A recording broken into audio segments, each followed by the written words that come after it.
லூக்கா 9ஆம் அதிகாரம் 51ஆம் வசனத்துல படிப்பீங்கன்னா, லூக் சாப்டர் 9 and verse 51. அதுல தமிழ்ல பார்த்தீங்கன்னா, பின்பு அவர் எடுத்துக்கொள்ளப்படும் நாட்கள் சமீபித்த போது, so the day of his ascension நெருங்கி கொண்டு வருகிற நேரத்துல, so what he did, அவர் எருசலேமுக்கு போக தமது முகத்தை திருப்பினாராம். So what did Jesus do? He turned his face toward Jerusalem. So எருசலேமுக்கு போவதற்காக தன்னுடைய முகத்தை திருப்பினார். That starts on the Palm Sundayல இருந்து ஆரம்பித்து நீங்க பாத்தீங்கன்னா, he most of the time he spent this time எருசலேமுடைய தேவாலயத்துல அவர் நேரத்தை செலவு பண்றதை நாம் பார்க்கலாம். Hallelujah. Jesus knew that what is going to happen. இந்த இடத்துல பாத்தீங்கன்னா, he turned his face to Jerusalem. எதுக்கு திருப்பினாருங்க? He knew what was going to happen. Jesus in advance, he knew the cross, சிலுவை அவருக்கு தெரியும். இன்னைக்கு நாம சொல்றோம் குட் ஃப்ரைடே, ஈஸ்டர் சண்டேன்னு. When you look to the Bible, there is no word called Good Friday or Easter. நமக்கு good ஃப்ரைடேங்கிறது இது pass over தான் சொல்லுவாங்க பிபிலிக்கல் காலத்துல. சோ இன்னைக்கு இஸ்ரவேல் அதான் சொல்லுவாங்க. So ஆண்டவராகிய இயேசு கிறிஸ்து turn towards go to Jerusalem. காரணம் என்னன்னா, he is going to fulfill a prophecy in Isaiah 53ல சொல்லப்பட்ட வாக்கு தத்தத்தை அவர் நிறைவேற்ற போகிறார். அது மாத்திரமல்ல, ஒரு முக்கியமான வாக்கு தத்துவம் நீங்க பாத்தீங்கன்னா Isaiah 53ல அதுல ஒரு காரியத்தை, எதுக்கு அவர் எருசலேமுக்கு போகிறார் என்பதை பார்க்கும்போது, it very beautifully says, நிறைய காரியங்கள் அந்த இடத்துல when you read 10ஆம் வசனத்துல பார்க்கும்போது, கர்த்தரோ அவரை நொறுக்க சித்தமாகி அவரை பாடுகளுட்படுத்தினார். அவர் ஆத்துமா தன்னை குற்ற நிவாரண பலியாக ஒப்பு கொடுக்கும் போது அவர் தமது சந்ததியை நீடித்த நாட்களாய் நிற்பார் என்று கர்த்தருக்கு சித்தமானது அவர் கையினால் வாய்க்கும். ஹல்லேலூயா. 12ஆம் வசனத்துல அவருடைய தம்முடைய ஆத்துமாவை மரணத்தில் ஊற்றி அக்கிரமக்காரர் ஒருவராக எண்ணப்பட்டு அநேகருடைய பாவத்தை தாமே சுமந்து அக்கிரமக்காரருக்காக வேண்டிக் கொண்டது நிமித்தம் அநேகர் அவருக்கு பங்காக கொடுப்பேன், பலவான்களை அவர் தமது கொள்ளையாக பங்கிட்டுக் கொள்வார். So the main reason Jesus was going to the cross, அந்த ஜெருசலேமுக்கு போகிறார்னா, he knew what was designed for him. அவர் ஏற்கனவே அந்த எருசலேம்ல அவர் என்ன பண்ற, எருசலேமுக்கு outside the city of Jerusalem is going to be crucified. அவர் சிலுவையில் அறையப்பட போகிறாரு. சோ அங்க எதுக்கு அறையப்பட போகிறார் என்பதை குறித்து இங்க எழுதப்பட்டு இருக்குது. Before going to the cross what all has happen to Jesus, அதை நீங்க 52ஆம் அதிகாரம் 83ஆம் அதிகாரத்துல ரெண்டையும் if you take time and study, அதை படிக்கும் போது உங்களுக்கு புரியும் the situation are the path that Jesus went. So when he went to Jerusalem, ஒரு காரியம் என்னன்னா, ஒருத்தரும் பார்க்காத ஒரு காரியம் என்னன்னா, he was going to fulfill the will of the Father. பிதாவுடைய சித்தத்தை நிறைவேற்ற அவர் எருசலேமுக்கு he just decided. அவர் தன்னுடைய பல இடங்கள்ல ஊழியம் பண்ணார், எல்லாத்தையும் நிறுத்திட்டு he was going to fulfill பிதாவுடைய சித்தத்தை. என்ன சித்தத்தை பண்ண போறாருங்க? கர்த்தரோ அவரை நொறுக்க சித்தமாக்கி அவரை பாடுகளுக்கு உட்படுத்தினார். He went. நல்லா யோசித்து பாருங்க, ரோமன்ஸ் தான் அவரை சிலுவையில் அறைஞ்சாங்க, எல்லாம் நடந்தது. பட் பைபிள் சொல்லுது, God himself, கர்த்தரோ அவரை நொறுக்க சித்தமாகி அவரை பாடுகளுக்கு உட்படுத்தினார். He went to according to the will of the Father to Jerusalem. 12ஆம் வசனத்துல பாத்தீங்கன்னா, அவர் தம்முடைய ஆத்துமாவை மரணத்தில் ஊற்றி அக்கிரமக்காரர் ஒருவராக எண்ணப்பட்டு அநேகருடைய பாவத்தை தாமே சுமந்த அக்கிரமக்காரருக்காக வேண்டிக் கொண்டார். Why did Jesus go to Jerusalem? எல்லாருக்கும் தெரியும், நாம இந்த குட் ஃப்ரைடே வரோம், அவர் அடிக்கப்பட்டாரு, ஈஸ்டருக்கு உயிரோட எழுந்தார். But there is a big mystery. அங்க என்ன போகாரு? Why did he go? He went. அவர் சிலுவைக்கு அங்க போனதுக்கு காரணம் என்னன்னா, he wanted to become பாவமாக மாறுவதற்காக அங்க கடந்து போனார். அக்கிரமக்காரராக மாறுவதற்காக அவர் கடந்து போனார். he just became, அவர் பாவம் செய்யாதவராக இருந்தாரும் அந்த he became a sin with our sinfulness என்று 2 கொரிந்தியர் 5ஆம் அதிகாரத்தில் எழுதப்பட்டிருக்கு. That's the reason he went to Jerusalem. Amen. Hallelujah. He knew in advance அந்த சிலுவையின் மரணம் தெரியும், அந்த சஃபரிங் தெரியும், அந்த மாக்கிங் தெரியும். He knew everything. அவர் சிலுவையில ஆணிகளால் கடவுப்பட தெரியும். Everybody will leave him and flee in அவருக்கு தெரியும். In spite of knowing everything, he went to Jerusalem. எதுக்கு தெரியுங்களா? To take your place and my place. உங்க இடத்தை என் இடத்தை எடுப்பதற்காக தான் அவர் எருசலேமுக்கு போனார். He went to the Jerusalem to embrace the cross. அந்த சிலுவையை தழுவிக் கொள்வதற்காக போனார். ஏன்னா அந்த சிலுவையில is going to be nailed to the cross. அந்த சிலுவையில் அவர் ஆணிகளால் கடாவப்பட போகிறார். wearing that முள்முடியை சூட்டி கொண்டு இருக்க போகிறாரு. so he is going to be mocked. எல்லாத்தையும் அவர் அனுபவிக்க போகிறாரு. எதுக்குன்னா உங்க வாழ்க்கையை மாற்றுவதற்கு, உங்களுக்கு எனக்கு ரட்சிப்பை கொடுப்பதற்கு, உங்க வியாதி என் வியாதியை தன் சரீரத்துல சுமந்து கொள்வதற்கு, உங்க பாவத்தை என் பாவத்தையும் அக்கிரமத்தையும் மீறுதலையும் தன்னுடைய சரீரத்துல சுமந்து கொள்வதற்காக he turned his face toward Jerusalem. He went to Jerusalem knowingly that he will be arrested. அவர் எருசலேமுக்கு போனார். தெரிஞ்சு அவர் என்ன பண்றாரு? தன்னை பொய்யாய் குற்றம் சாட்டுறாங்கன்னு அவருக்கு தெரிஞ்சே போனாரு. தெரிஞ்சு அவருக்கு தெரியும் he is going to be எல்லாம் அவமானப்படுத்தப்பட போறாங்கன்னு தெரியும். yet knowingly willingly he went. எதுக்கு தெரியுமா? அவர் கடந்து போகிற ஒவ்வொரு அடி எடுத்து வைக்கும் போது he remembered you were in his mind. இந்த சத்தத்தை கேட்கிற நல்லா தெரிஞ்சுக்கங்க, ஏதோ நீங்க இந்த சத்தத்தை கேட்கல, you were in the mind of Christ. God was thinking about you. தேவன் உங்களுடைய ரட்சிப்பை நினைத்தாரு.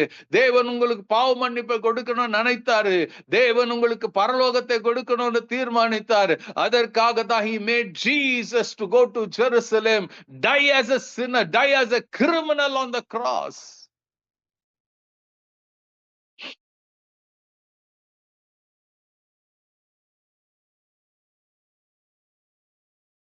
ஏதோ இயேசு சிலுவைக்கு போகலங்க. just he went with a purpose. He went with a purpose. And today நாம ஒவ்வொரு வருஷம் இத எனக்கு ஒரு வருத்தத்துக்குரிய காரியம் என்னன்னா, we celebrate Christmas so glamorously. We don't much take interest in celebrating the death and resurrection of Jesus Christ. இந்த மரணமும் உயிர்த்தெழுதல் வழியாதாங்க ஆண்டவர் உங்களுக்கு பாவ மன்னிப்பை கொடுத்திருக்கிறார், மீட்பை கொடுத்திருக்கிறார், ரட்சிப்பை கொடுத்திருக்கிறாரு. God has opened the heaven after the death and resurrection of Jesus. We don't embrace, we don't enjoy, we don't celebrate. Much celebration is not there during this time. இததான் நீங்களும் நானும் கொண்டாடணும். எதுக்கு கொண்டாடணுங்க? இயேசு எனக்காக மரித்தார். இயேசு என்னுடைய பாவத்துக்காக மரித்தாரு. இயேசுடைய தன் சரீரத்தில் என் பாவத்தை சுமந்து எனக்காக மரித்தாரு. ஹல்லேலூயா. அவர் 3ஆம் நாளில உயிரோடு எழுந்தாரு. எதுக்கு எழுந்தாருங்க? என்னை நீதிமான் ஆக்குவதற்காக. நான் அவர் மேல நம்பிக்கை வைக்கும் போது, நான் அவரை விசுவாசிக்கும் போது பரலோகம் எனக்கு நிச்சயித்து ஆண்டவர் வைத்து இருக்கிறாரு. எத்தனை ஒரு மகிமையான காரியம் தெரியுங்களா? நமக்கு அந்த உணர்வு இல்லாம இருக்கிறோம். May this year, this day, Jesus willingly went to Jerusalem to change your life and my life. என் வாழ்க்கையை உங்க வாழ்க்கையை மாற்றுவதற்காக, ஆசீர்வதிப்பதற்காக, சாபத்திலிருந்து பாவத்திலிருந்து ஆசீர்வாதமா மாற்றுவதற்காக, தேவனுடைய பிள்ளைகளாக மாற்றுவதற்காக, உங்களை என்னையும் பரிசுத்த ஆவியினுடைய ஆலயமா மாற்றுவதற்காக he went to Jerusalem, suffered, humiliated, died on the cross, shed his blood.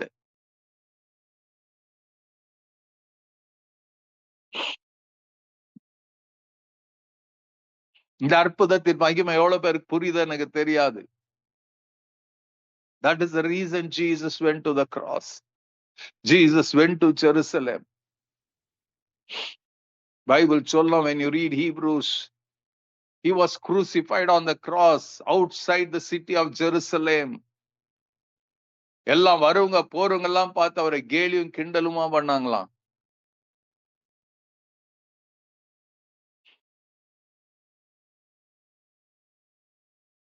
பாவியா இருந்த நம்மை பரிசுத்தவான்களாய் மாற்ற he took the cross. அந்த சிலுவை எடுக்கிறதுக்கு he turned his face to Jerusalem because it was awaiting for him.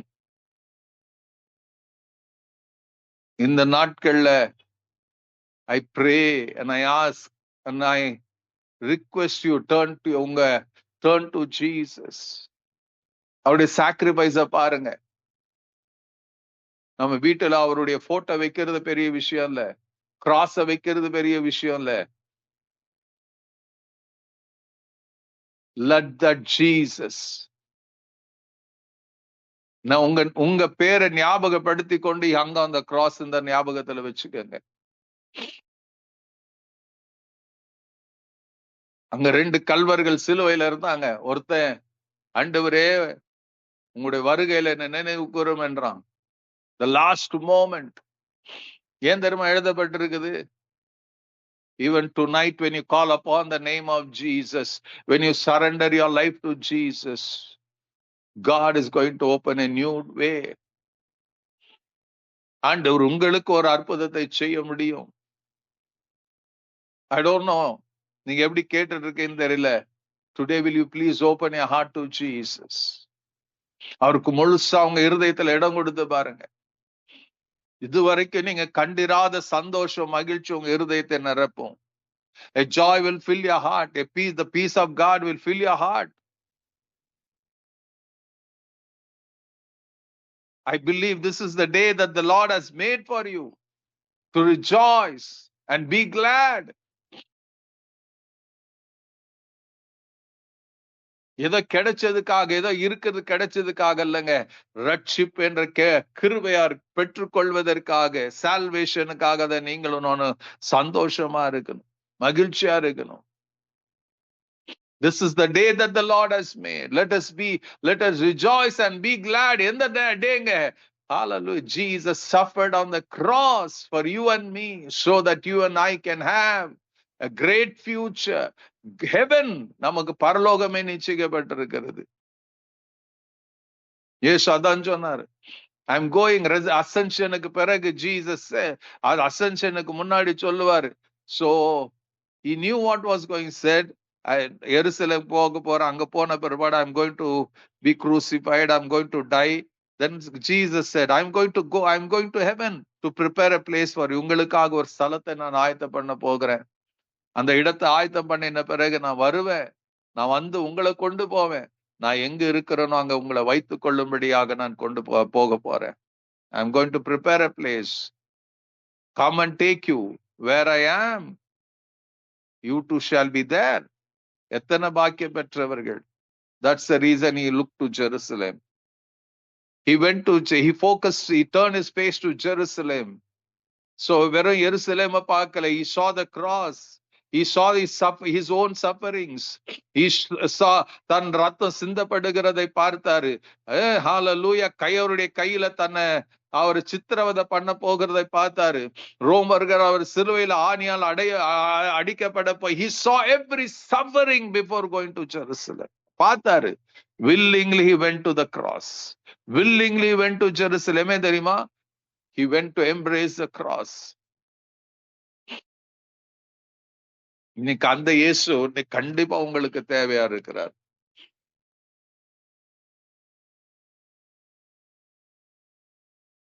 I just humbly ask you இந்த இரவுல, will you turn yourself to Jesus, whoever you may be? உங்களை அன்போடு கேட்கிறேன். Open your heart and my mouth to Jesus. வாயை திறந்து அவரை கூப்பிடுங்க. நீங்க ரட்சிக்கப்பட்டிருந்தாலும் today God wants to bring a transformation உங்க வாழ்க்கையில கொண்டு வரணும்னு நினைக்கிறார். I just pray tonight. சங்கீதம் 118 எழுதி இருக்கிறபடி, this is the day, இது கர்த்தர் உண்டு பண்ணின நாள், இதுல மகிழ்ந்து களி கூற கடவோம் என்று எழுதி இருக்கிறபடி, may this day bring peace, hope, joy, healing எல்லாம் உங்க வாழ்க்கையில வரட்டும் என்று நான் ஜெபிக்கிறேன். கர்த்தருடைய கரத்துல நாம் ஒப்பு கொடுக்கலாமா?